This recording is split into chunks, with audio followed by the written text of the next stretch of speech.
Because I was really close with my older siblings, I got to enjoy a lot of things that a lot of kids my age didn't know about. And that brings us to what our topic today is about, which is old YouTube. Now, I'm not talking about like, I don't know, 2015, 2014, 2016, 2013. No.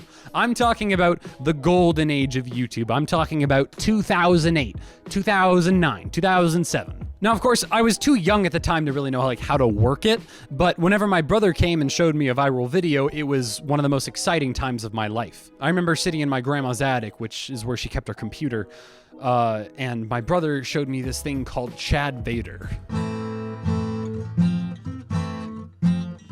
It was about Darth Vader as just a regular guy. I mean, he could do all the things that Darth Vader does. He had the costume and everything, but he worked at a grocery store. May I speak with you a moment, my master? It's just Randy. And he's just dealing with everyday stuff. What is the meaning of this? And to me, as like a 7-year-old, I could not stop questioning how did they get Darth Vader in here? What's he doing working at his store? Why isn't he killing everyone? Why isn't he taking over the galaxy? And the funniest part about it was we had to wait maybe 30 minutes for the video to load, even though it was legitimately a 240p video. That's the resolution. That's like almost as low as it can go. Like Vader, I mean, YouTube at this time was filled with a bunch of classics like How to Be a Ninja, How to Be a Gangster, Llamas with Hats, the Badger Mushroom song that gets stuck in everyone's heads.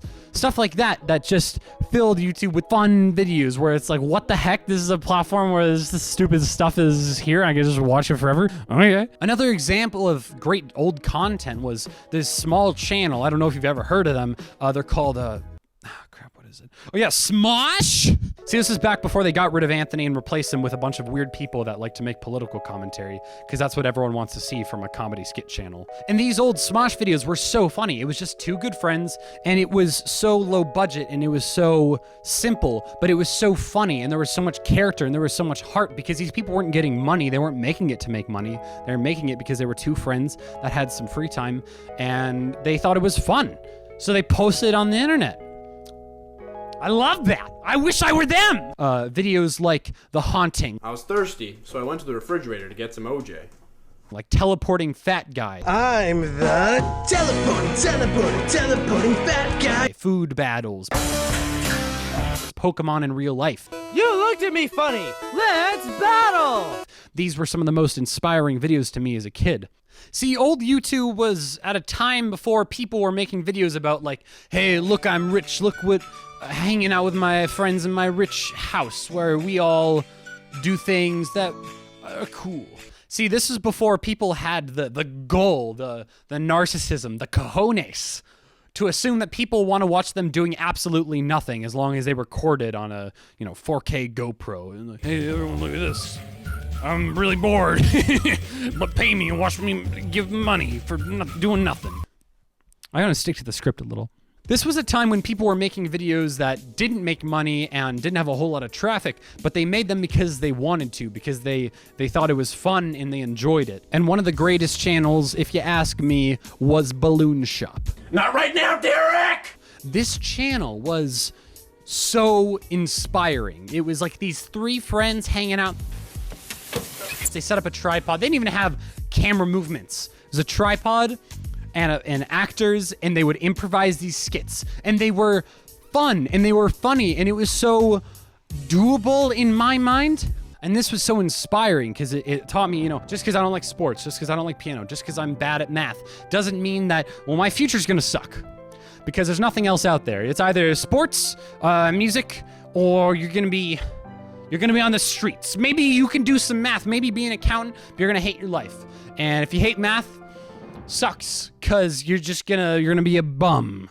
This led to probably the greatest aspect of my childhood, joining YouTube myself. I created this channel called Marshmallow Shop where me and my best friends had these skits, and they were goofy, and like they weren't great, but with every single video I strived to improve from the last. And they did. Every video that I released was a progression from the last. And so I went from, you know, oh, I got this camera and I'm shaking it around using the on-camera mic and I'm just auto settings everywhere. And the content is like kind of goofy. It's a lot longer than it needs to be, whatever.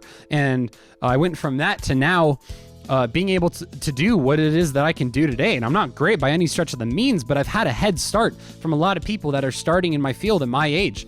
The fact that me and my friends had a schedule of every single Wednesday, we would walk back to my house, this group of like 6 guys, like this posse and myself, and I'd walk in the middle of them and walk back and be like, so I had an idea today. It's gonna be like TMZ, but it's real violent. Everyone would be like, yeah, that's a cool idea, man. And I'd be like, yeah.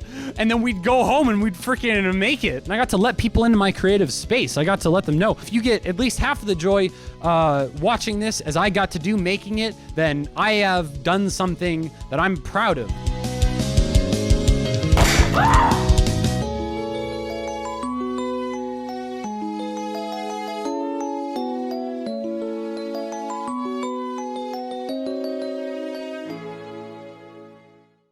See, the sad thing is that YouTube's never going to go back to how it was.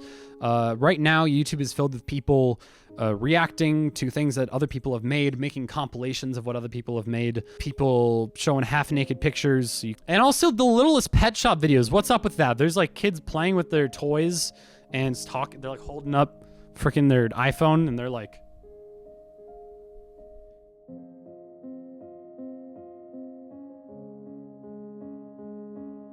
but even though YouTube may never go back to what it was, the simplistic fun and heart of people just getting their friends together and making videos because they enjoy it with low budgets and low view count and good intentions, these skits will hold up forever. They're funny. The jokes aren't built around pop culture references and memes that you have to understand. They're just built around funny people doing funny things.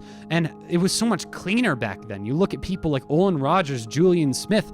You won't find cussing in their videos. You won't find sexual content in their videos. You're just going to find people with good hearts doing what they enjoy. And it's fun to watch. You get so much more out of that than you would get out of watching something scandalous and goofy. And, you know, maybe next time when you're like, oh, I'm going to watch this really trendy video. Ironically, I'm not watching it because, you know, whatever. You're still supporting them. You're still giving them views. You're still giving them attention. My point is that supporting people that make good, wholesome content that's creative and involves effort, you can support them by clicking on their videos, by liking, subscribing, watching their stuff. And that's awesome. That's what YouTube's about, is the ability to support or leave in the dark anyone you want to. And that's been me, Mr. Sweet, saying, just do a good job today. Hope to see you again, because I'll be here.